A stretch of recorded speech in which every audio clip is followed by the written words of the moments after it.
এই ভিডিওতে এসএসসি ফিজিক্সের গতি অধ্যায়ের খুবই কমন একটা টাইপ নিয়ে আলোচনা করব আরকি। আলোচনা বলতে আরকি সলিউশন করব। প্রায় বোর্ডে এই প্রশ্নটা আসতে দেখা যায় এবং অনেকেই আছে যারা এই প্রশ্নটা করতে কেন যেন ভয় পায়। কিন্তু এটা খুবই সহজ একটা প্রশ্ন এবং সলিউশনটা খুবই ইজি। তো প্রবলেমটা পড়ি। বলা আছে ২০০ গ্রাম ভরের একটি ক্রিকেট বলকে ৪০ মিটার পার সেকেন্ড বেগে উপরের দিকে নিক্ষেপ করা হলো। ধরে নাও এই যে এটা হচ্ছে ক্রিকেট বল, একে ৪০ মিটার পার সেকেন্ড বেগে উপরের দিকে নিক্ষেপ করা হলো।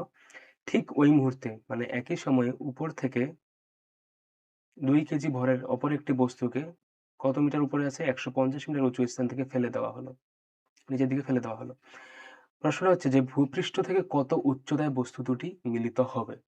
দেখো, ১ম এ এখানে একটা কথা বলি যে এখানে ভরগুলা বলে দেওয়া আছে, ভর। আসলে গতিবিদ্যার ম্যাথ করতে গেলে ভরের এখানে কোনো কাজই নাই। তো ভরগুলো এমনি তোমাদের জাস্ট একটু ডিস্ট্রাক্ট করার জন্য দিয়ে রাখছে। কিন্তু এখানে আসলে ভরের কোনো কাজ নাই। আচ্ছা, বস্তু ২ টা ভূমি থেকে কত উচ্চতায় মিলিত হবে এটা তো আমরা এখনো জানি না। আমরা এটা ম্যাথ করে বের করব। তো কত উচ্চতায় মিলিত হবে এটা হচ্ছে আমরা ধরে নিই যে ভূমি থেকে x উচ্চতায় মিলিত হবে।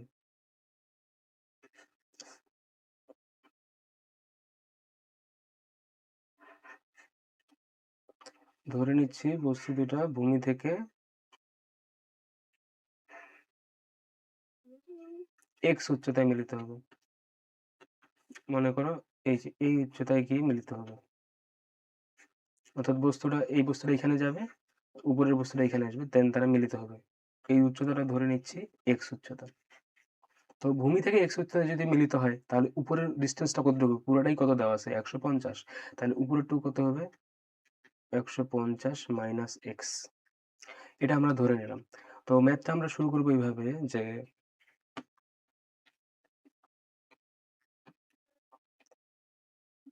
ধরি বস্তুদ্বয় বস্তুদ্বয় ভূমি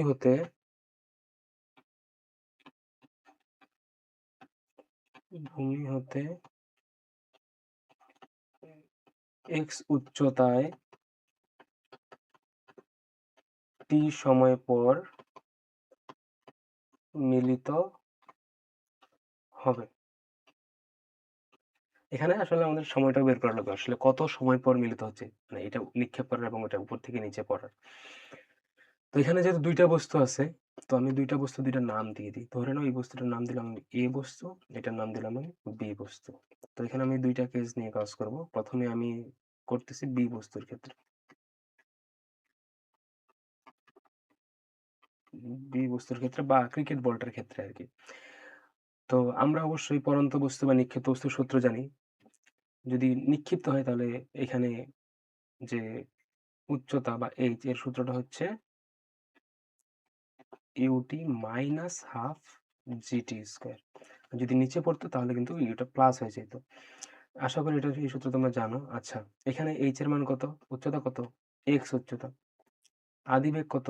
৪০। সময় কত? সময় আমরা জানি না। সময়টা বের করব। তাহলে এটা t লিখি। হাফ g কত? 9.8 t স্কয়ার। তাহলে এখানে x ইকুয়াল টু আসতেছে ৪০t মাইনাস এটা আসবে 4.9 টি স্কয়ার। এটাকে ১ নাম্বার দিয়ে রাখো। এটা হচ্ছে বি বস্তুর ক্ষেত্রে আমরা বের করলাম। এরপরে এ বস্তুর ক্ষেত্রে বের করি।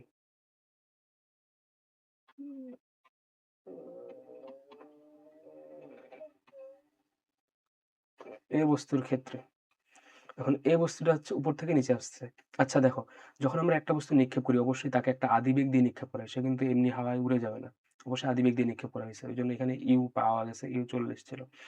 এটা বলে দেওয়া আছে। বাট যখন একটা বস্তু উপর থেকে পড়বে নির্দিষ্ট উচ্চতা থেকে, তখন পড়ে তার আদিবেগ কত থাকে? তার আদিবেগ কিন্তু 0 থাকে। আস্তে, আস্তে নিচে যত পড়বে তার বেগ কিন্তু আস্তে, আস্তে বাড়তে থাকে। তো এই ক্ষেত্রে আমরা সূত্রটা কি জানি? h equal to ut plus half gt square. Plus কেন? কারণ এটা হচ্ছে পড়ন্ত বস্তু ওইজন্য প্লাস। এখানে h এর মান কতটুকু? এই যে দেখো, ডিসট্যান্স কতটুকু এখানে আসছে? আসলে ডিসট্যান্স বলাটা ভুল হচ্ছে। এখানে তোমার হচ্ছে সরণ বলা উচিত। ডিসপ্লেসমেন্ট আরকি। তো এখানে কত হচ্ছে? ১৫০ মাইনাস x। ইউ এখানে আদিবেগ কত 0, তো 0 এর সাথে টি গুণ করলে এটা পুরোটাই কি হয়ে যাবে 0, আর হাফ জিটি স্কয়ার, তাহলে হাফ 9.8 ইন্টু টি স্কয়ার, তাহলে কি দাঁড়াচ্ছে বিষয়টা? বিষয়টা দাঁড়াচ্ছে 150 minus x equal to 4.9 t square. এটা তো কত নাম্বার?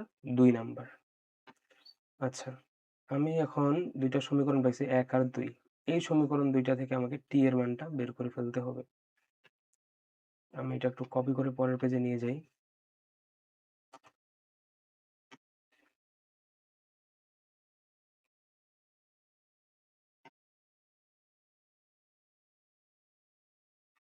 হুম, দেখো এই আমি যদি এখন 2 নাম্বার সমীকরণটাতে 2 নাম্বার সমীকরণটাতে দেখো এখানে x এর একটা মান আছে, এই মানটা যদি এখানে বসাই দিই আমি এখান থেকে t এর মানটা কিন্তু পেয়ে যাব।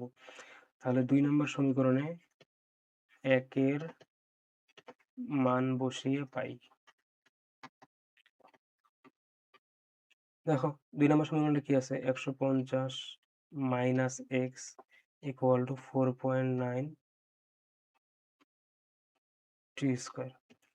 তো 150 লিখলাম, x এর মান এখানে কি আছে? এই 1 থেকে x এর মানটা এখানে বসাই দাও। দেখো এখানে কি আছে? মাইনাস, আর এখানে সামনে কি আছে? প্লাস। তো প্লাস মাইনাসে কি হয়ে যাবে? Minus 40t।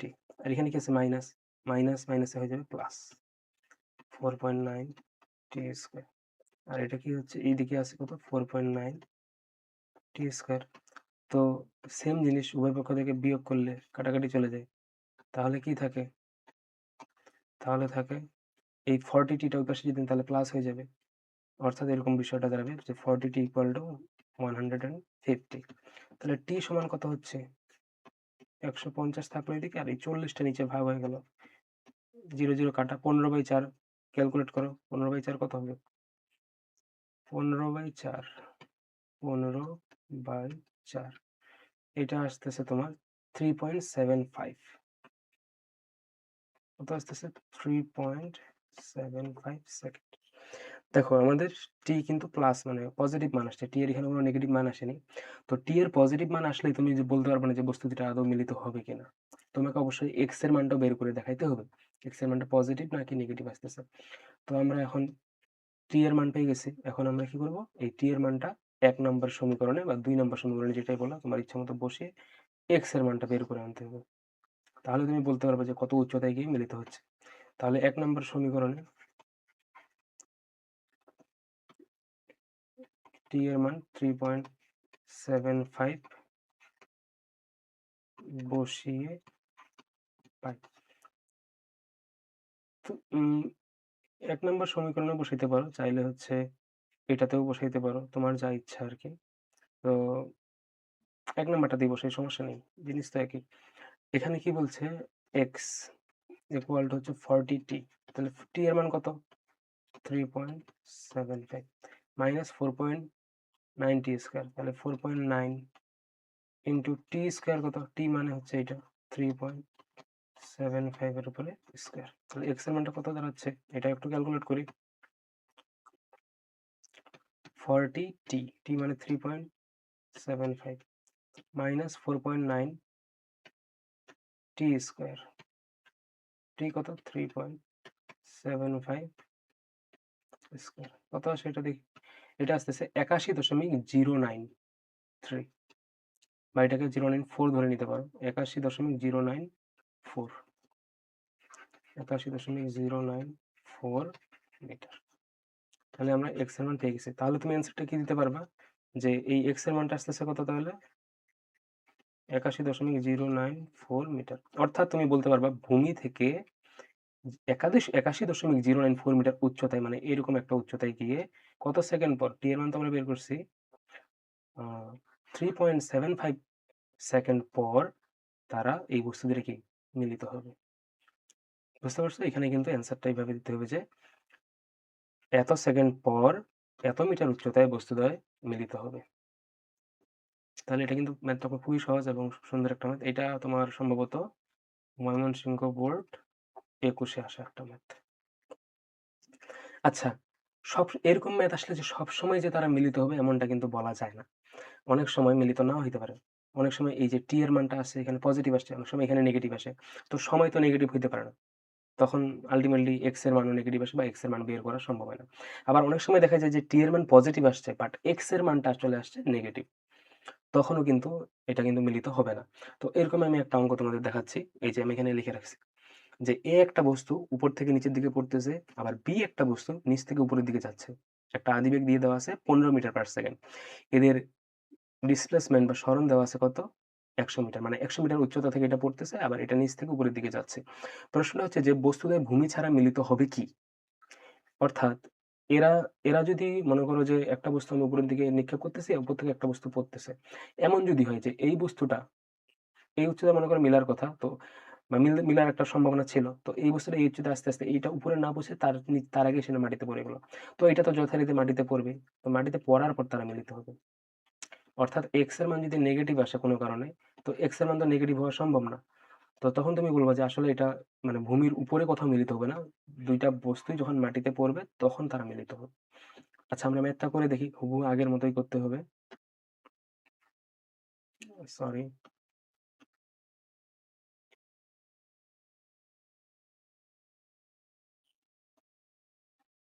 এটাও ধরে নাও ভূমি থেকে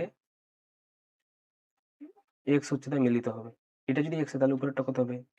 ১০০ মাইনাস এক্স। উপরেরটা হবে ১০০ মাইনাস এক্স। তাহলে লেখো। ধরি এ ও বি বস্তুদ্বয় ভূমি হতে এক্স মিটার উচ্চতায় কি মিলিত হবে।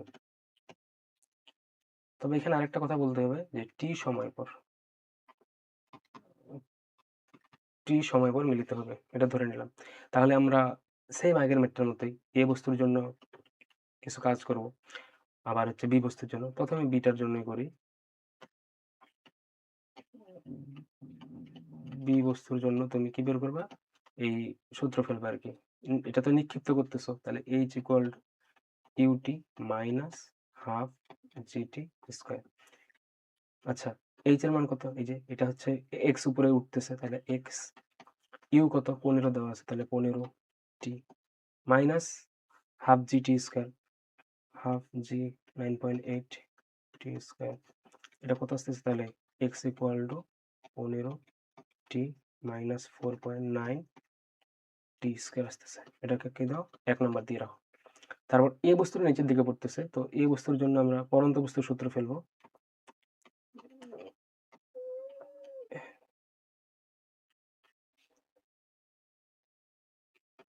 এ বস্তুর জন্য দেখো এ বস্তুর জন্য আমরা যেহেতু এটা পড়তেছি নিচের দিকে তাহলে সূত্রটা হবে H equal to ut plus পরন্ত বস্তুর ক্ষেত্রে হয় প্লাস, নিক্ষিপ্তর ক্ষেত্রে minus half GT square.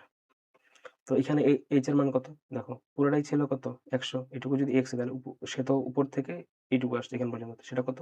১০০ minus x. ১০০ minus x. U কত? যখন একটা বস্তু নিচের দিকে পড়ে তখন কিন্তু তার আদিবেগ 0 থাকে।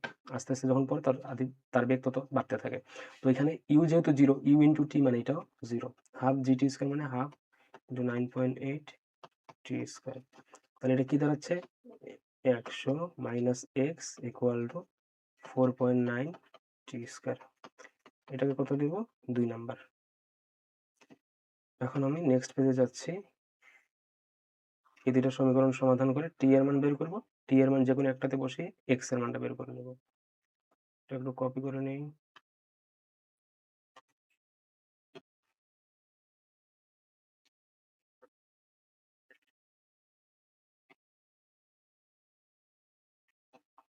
হুম। তাহলে এখানে কি করব? আমরা হচ্ছে এই ২ নং এ ২ নং এ ১ এর মান বসাবো আরকি। মানে এক্স এর মান বসাবো। কি আছে ২ নম্বরটা? ১০০ মাইনাস এক্স ইকুয়াল টু কত? 4.9 টি স্কয়ার। তাহলে এক্স এর মানটা কত? 15 টি মাইনাস 4.9 টি স্কয়ার। তো এক্স এর মান যদি এখানে বসাই আমি, এটা হয়ে যাবে মাইনাস 15 টি আর মাইনাস মাইনাসে হচ্ছে প্লাস 4.9 টি স্কয়ার। আর এটা কি হবে? এদিকে কি ছিল? 4.9 টি স্কয়ার ছিল, ওটা লিখে ফেলি। তারপর দেখো সেম জিনিস আছে, বিয়োগ করে দিলে এগুলো কাটাকাটি চলে যাবে। আর এইটা যদি ওই পাশে নিয়ে যাই মাইনাসটা হয়ে যাবে প্লাস, অর্থাৎ বিষয়টা এরকম দাঁড়াবে যে 15t ইকুয়াল টু কত, 100। এখান থেকে t ইকুয়াল টু কত দাঁড়াবে, 100 বাই 15 এত সেকেন্ড। কত সেকেন্ড আসতেছে একটু ক্যালকুলেটরে হিসাব করে নিই। 100 বাই 15, 100 ডিভাইডেড বাই 15, এইটা আসতেছে শিট 100 6.66 6.666 এরকম আসতেছে। তো 6.67 ধরে নিতে পারো এটাকে, 6.67 সেকেন্ড। তাহলে আমি সময়টা পেয়ে গেছি। এখন আমার কাজ হচ্ছে যে এক্স এর মানটা বের করে দাও। সময়টা পেলে কিন্তু আমরা বলতে পারবো না যে তারা ভূমির উপরেই মিলিত হবে, আমাদের কি এক্স এর মানটা বের করতে হবে। তাহলে টি ইকুয়াল টু 6.67 সেকেন্ড, এটা কোথায় বসাবো, 1 নম্বর সমীকরণে বসাই দিই। 1 নম্বর সমীকরণটা কি, এক্স এক্স ইকুয়াল টু দেওয়া ছিল 15t মাইনাস 4.9 টি স্কোয়ার, এখানে টি এর মান 6.67 বসাই, তাহলে 15 ইন্টু 6.67 মাইনাস 4.9 টি স্কোয়ার, তাহলে 6.67 স্কোয়ার। এটা একটু ক্যালকুলেট করি কত আসে দেখি। 15টি, তাহলে 15 ইন্টু 6.67 মাইনাস 4.9 টি স্কোয়ার, তাহলে 4.9 ইন্টু 6.67 স্কোয়ার কত আসে, এটা আসে মাইনাস মাইনাস 117.94, এটা আসতেছে মাইনাস 117.94 মিটার। আচ্ছা, সরণ বা ডিসপ্লেসমেন্ট কি কখনো নেগেটিভ হইতে পারে? লিখবা যে সরণ বা উচ্চতা আর কি, মেইনলি এটা তো উচ্চতা, এক্স উচ্চতায় মিলিত হবে ধরে নিয়েছিল। লিখবা উচ্চতা কখনো নেগেটিভ হতে পারে না, তাই বস্তুদ্বয় ভূমি ছাড়া মিলিত হবে না, ভূমি ছাড়া মিলিত হবে না। অর্থাৎ বস্তুদ্বয় হচ্ছে তোমার মানে যখন এই বস্তুর উপরে উঠবে এই বস্তুর নিচে আসবে, ভূমিতে আসার পরে তারা মিলিত হবে। কারণ আমাদের এক্স এর এই মানটা এরা যদি মিলিত হওয়ার লাগে তাহলে এক্স এর মান হইতে হবে কত, মাইনাস 117.94। বাট উচ্চতা কি কখনো নেগেটিভ হয়, দূরত্ব বা উচ্চতা কখনো নেগেটিভ হয় না, তো এটা গ্রহণযোগ্য হবে না। তাই বস্তুদের কোথায় মিলিত হবে, ভূমিতে এসে মিলিত হবে, মানে ভূমি ছাড়া উপরে কোথাও মিলিত হওয়ার কোনো সুযোগ নাই। আশা করি এরকম ম্যাথ যদি এখন আসে তোমরা সুন্দর মতো করতে পারবা। এখানে এই টিউটোরিয়ালটা শেষ হলো, ধন্যবাদ সবাইকে।